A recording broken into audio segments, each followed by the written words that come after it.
Welcome to the Tuesday edition of Juan's World. And I'm not going to be doing any cooking today, mostly because I'm getting a cold, and I'm not going to be talking for too long because I have a very sore throat, so you can probably hear. But I do still want to do something, so I'm going to continue talking about definitions of words, and I'm going to talk about how they change, and I'm going to talk about the nature of language itself. And the point I'm going to make is that language is like a living thing. It changes, it evolves, it gets sick, even dies.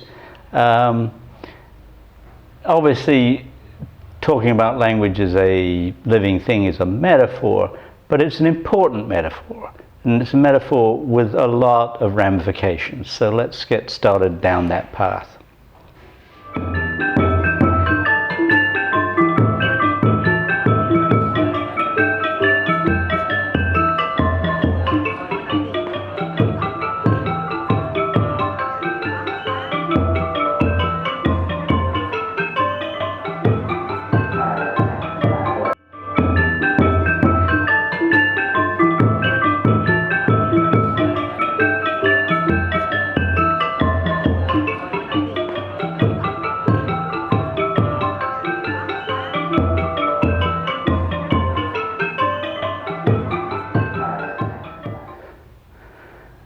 Now I could go down several paths actually, but I'm going to start with one that's been on my mind for a very long time.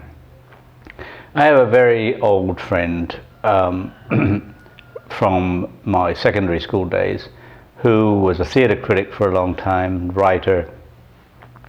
And the last time I met her, we were talking about language, and she said, I'm always horrified by the way people use words like marvelous, fabulous, awesome, brilliant, because those words mean, like marvelous means a marvel, or fabulous like a fable, or my own particular dislike, awesome, like fills me with awe.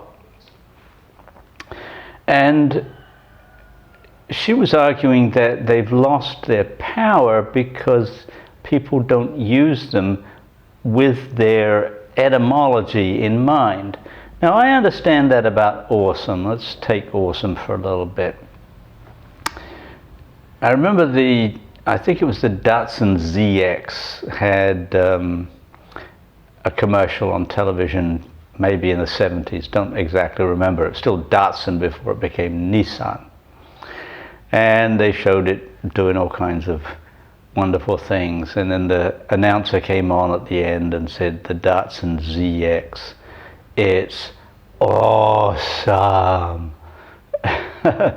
And around that time, people started saying awesome for everything.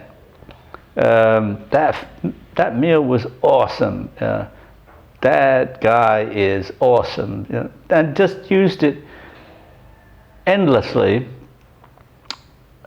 where they could have also said fabulous or marvelous or wonderful, wonderful meaning a wonder, but it caught on.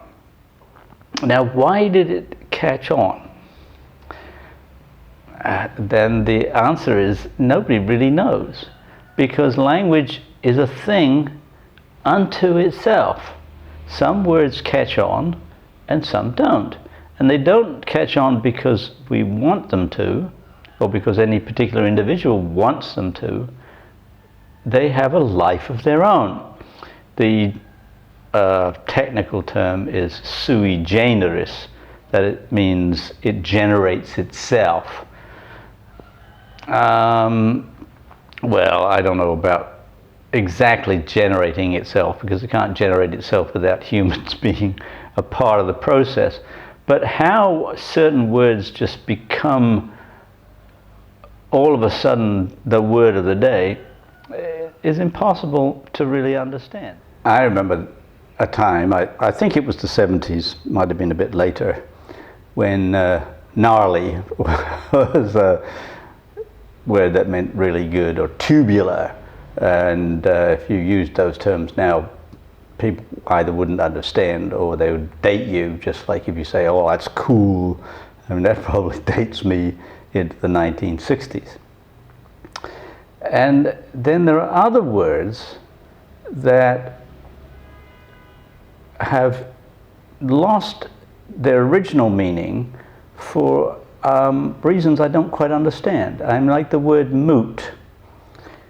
In American English now, moot is used to mean something that is irrelevant for some reason or other. You don't need to discuss it. It's a point, but it's not an important point. Whereas in Anglo-Saxon times and in Anglo-Saxon language, moot meant something that you need to discuss. A moot was a place where people met to debate, like the Wican Council, like the equivalent of Parliament, where very important things were discussed. And that still holds over in law schools where they have moot court, which is like practice court. But generally speaking, when you say, well, that point's moot, you mean I'm not going to talk about it. Whereas it used to mean something of great importance. So we cannot really fully understand the relationship between the language that people speak, how it evolves, and what part the people play in it. And this is important to me because it's equally true of culture. That the behavior of people in cultures, what is acceptable and unacceptable, changes over time. And why it changes over time is also somewhat, but not completely, impenetrable. There are like two fairly major competing arguments and then some more secondary ones. The major argument from a Marxist standpoint, for example, is that cultures change because the material circumstances of the culture change.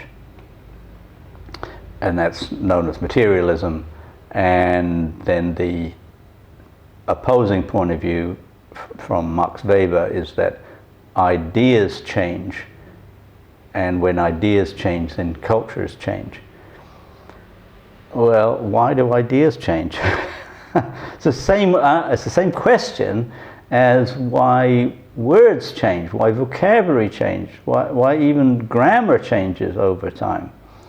It's still something that anthropologists are puzzling about and can't really come to any answer about. Well, I can also say that just like language, human bodies sometimes change, and mine's changing. My throat is really sore. I can't really talk anymore. So I'll continue this discussion on Friday, and meanwhile, please like, please subscribe, and have a good week. I'm going to eat some chicken soup and go back to bed. Take care.